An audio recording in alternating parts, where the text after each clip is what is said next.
We have simultaneous translation for anybody who needs it.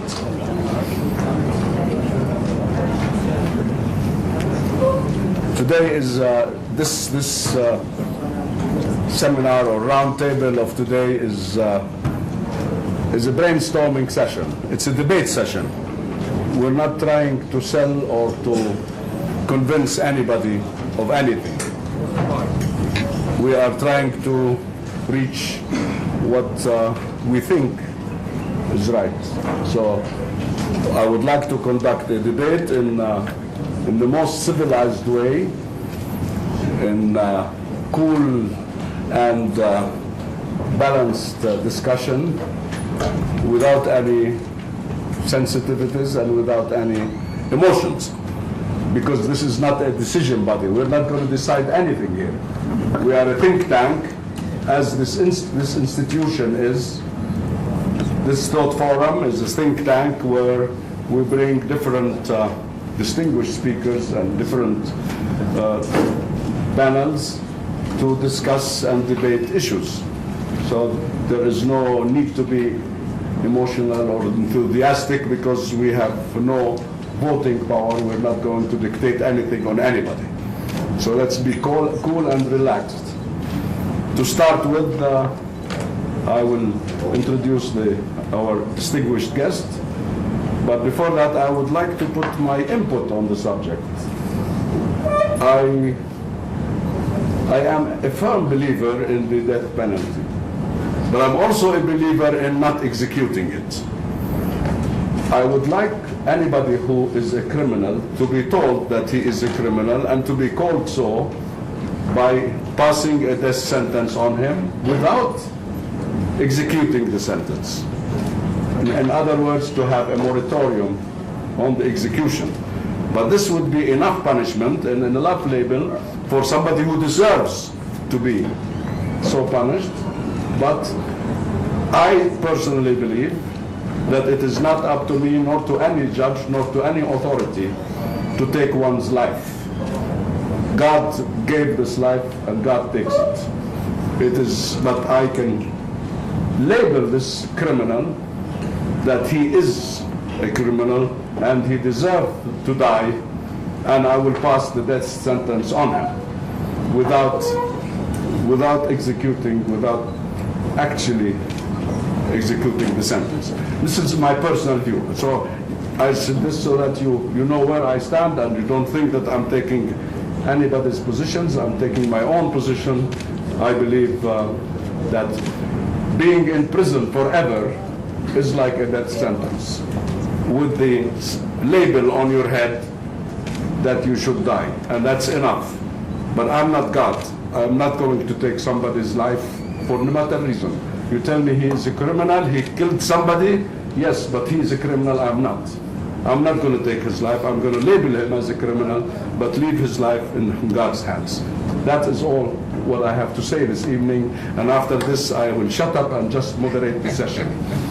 Okay, so now I would like to introduce our speaker, our distinguished speaker. I think there is something wrong with this. Mr. Jazeera. Our speaker tonight is a very, very distinguished personality. He served in public office, in court, in international assignments, in many, and in civil service, and in human rights events. So we're very proud that we have such a distinguished speaker, and I thank Your Excellency, Ambassador of France, for giving us the honor to host Mr. Badinter. In June '81, after François Mitterrand had become President of the Republic, our distinguished guest was appointed as Minister of Justice. He remained in office until February '86. That's a long period by our experience in Jordan for ministers. During this period, Robert Badinter led the intense action to promote civil liberties in French justice. So there is nothing shameful about fighting for civil liberties, because an old and established democracy like France has done the same. They had people who had the courage and the stamina to fight for civil liberties. He presented and supported in Parliament the abolition of the death penalty in '81, the suppression of the State Security Court in 1981, and the military courts in '82, the new reinforcement of habeas corpus in '84, together with new rights for the victims of crime. He was also the president of the commission, which drafted, and this is very important, the text of the new French Penal Code in 1982 to replace the old Napoleon Code, which unfortunately we still follow, and in most of the Arab countries, we still follow the Code Napoleon, and it was abolished. The Code Napoleon in the country, Code Napoleon was abolished, and we still follow the Code Napoleon. In March '86, Robert Badinter was appointed President of the Constitutional Council of the French Republic, another very important post, for a period of 9 years. This prestigious body of 9 members assumes, among other duties, constitutional review.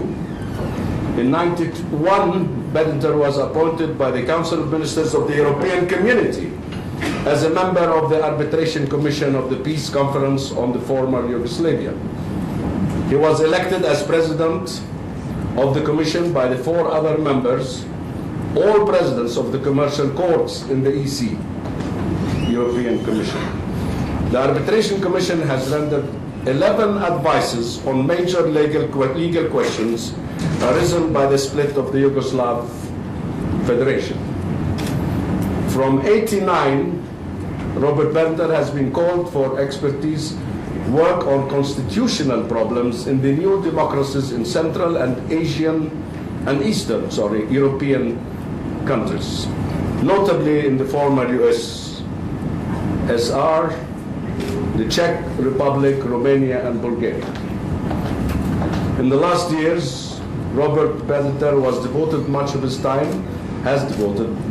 time and energy to convince European states, notably Eastern Europe, to call on mediation and arbitration to settle peacefully conflicts between states. In Stockholm Convention of '92, in this respect, Robert Badinter is the main promoter of the Stockholm Convention of 1992.